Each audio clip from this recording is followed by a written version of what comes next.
from the political side. I will narrate an example in Nagpur. In our slum area, we are getting 85% of the collection without any follow-up. Everybody was surprised. They all thought that we will never get money out of there. When we checked it, they told that one of the person, husband, wife, they both work.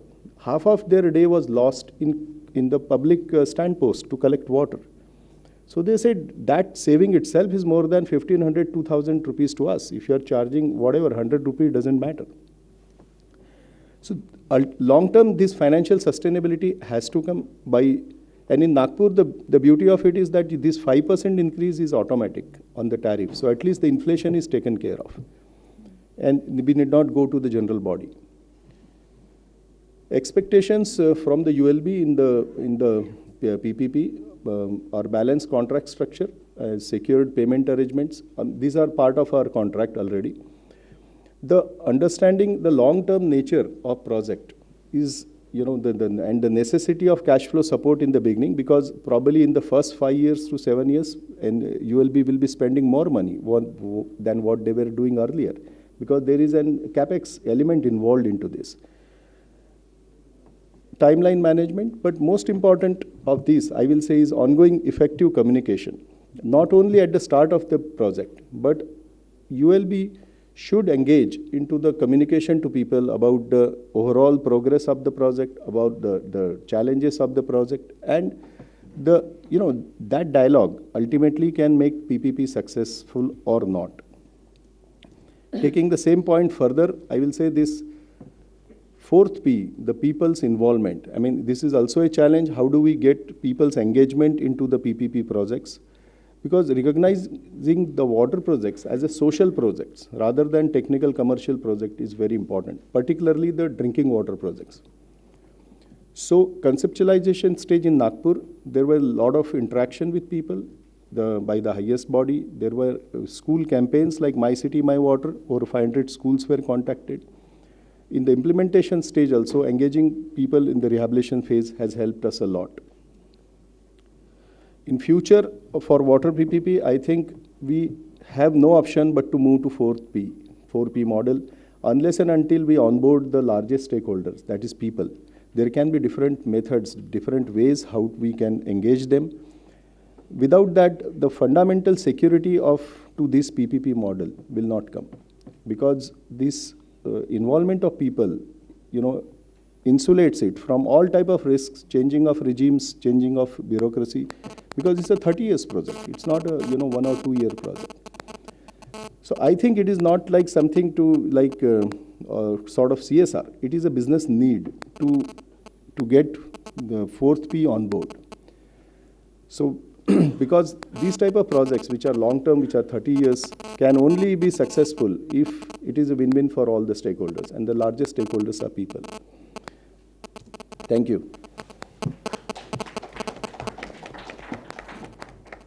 Thank you very much, Arun. And one extremely important thing which he told was the independent of tariff is independent of the charges which are being paid to the operator. I think that is one of the issues which everybody has to keep in mind.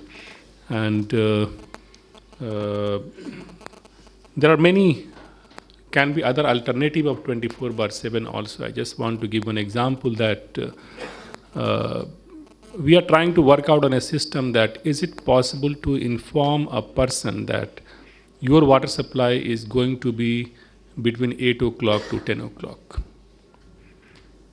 Because it is about the credibility of that thing. So if you are able to supply between 8 o'clock and 10 o'clock every day or alternate day also, the people will automatically develop confidence in that, and they will start adjusting their economic activity accordingly, what issue which he was telling. And we are very aggressively working how to make it. It needs lot of involvement of or the use of IT technology. Like in fact, last week we developed a tool which is a mobile application based tool, and this mobile will be just fixed on the top of the valve rod which is used to open, and the moment you start rotating the rod, it will pass the message to all the consumer that the valve in your area have been opened. So, but we are discussing different scenario that if somebody just rotates in the air, then what will happen, rather than just rotating the worm. So that is a problem for our country, but we have to struggle and find out different solutions for that. So thank you very much. Now I'll request Madam Suneetha from the World Bank, and World Bank is one agency which is giving its heart, I can say, as far as the water supply and sanitation part is concerned. I am associated with them for a very long time. And in the beginning, when the service level benchmarking was started by the Urban Development Department, there a lot of involvement of Bangalore in that.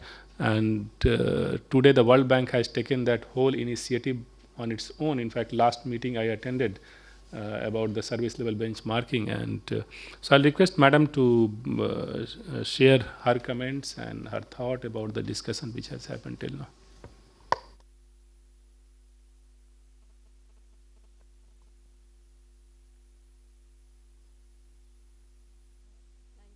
Pervez.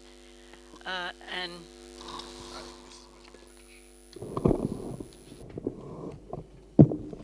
thank you, Mr. Pervez, and thank you also very much to ICRIER for organizing this workshop and giving people and stakeholders in the water sector another opportunity to interact and exchange views in a constant endeavor to improve practices in the sector.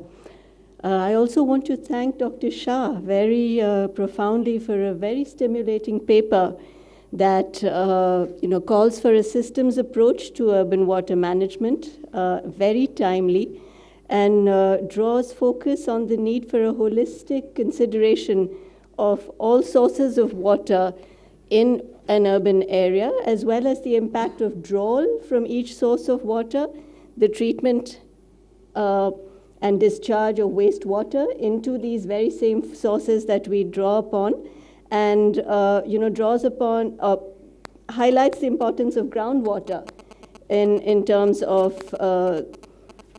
meeting the demands of urban areas.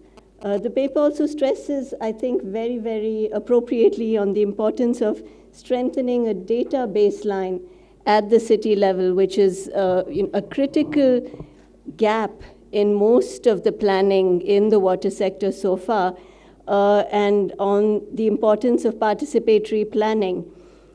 It, of course, looks at the ecological restoration and preservation of local water bodies, of the requirement for a strategic action plan for water management, and the inescapable governance and institutional aspects that have to be looked at. I think both of the presentations this afternoon were extremely stimulating, from Indore as well as from Nagpur. We've been, I think, closely associated with the Nagpur initiative, simply from having followed it very closely from the initial days. And it was fascinating to hear about Indore's proposals for rejuvenation of the river. I just wanted to make perhaps a few comments to stimulate feedback and discussion, perhaps a little deeper thought from everybody in the room. Karnataka is, I think, the state from which we have the greatest amount of experience in terms of having operationalized improvements in water supply that can now give us an evidence of what has been the impact of these improvements. And there are just a few facts about what has been done in Karnataka that I think are very important to put down on the table. In the three pilot cities of Belgaum, Gulbarga, and Hubli Dharwar, where in 2008, continuous water supply was piloted in 3 zones, which covered only 2 lakh population across all 3 cities. There was a reduction in the water demand from 22 million liters per day to 19.5 liters per day. And this represents a savings of over 10% across a population group that is only 2 lakh, as compared, I think, to the total population of the cities, which is 20 lakhs. Why did this happen? There are two reasons which are intrinsic to 24/7, which is continuous water supply. The first reason is that continuous water supply is not possible without metering. What happens in an intermittent water supply regime is that water is in the pipes for only 2 hours a day. So consumers can draw on the water effectively for only 2 hours a day, and so consumption as well as wastage is limited to that time period. However, when you provide continuous water supply, there is nothing to stop a person from leaving a tap open 24 hours a day and the water from flowing unless he is metered. And that is the incentive that plays for the conservation of the resource. And there is a very strong parallel to this from another sector, which is the power sector, which is also a network utility with very strong similarities to the water sector. In Calcutta, when metering was first introduced as part of the power sector reforms, there was a significant drop in household consumption of power. And it is the same incentive for savings that kicks in. So this was my first point.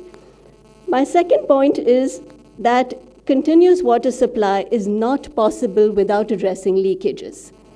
When water stands in the pipes for only 2 hours a day, the leakage is also controlled. The water can only leak for 2 hours a day.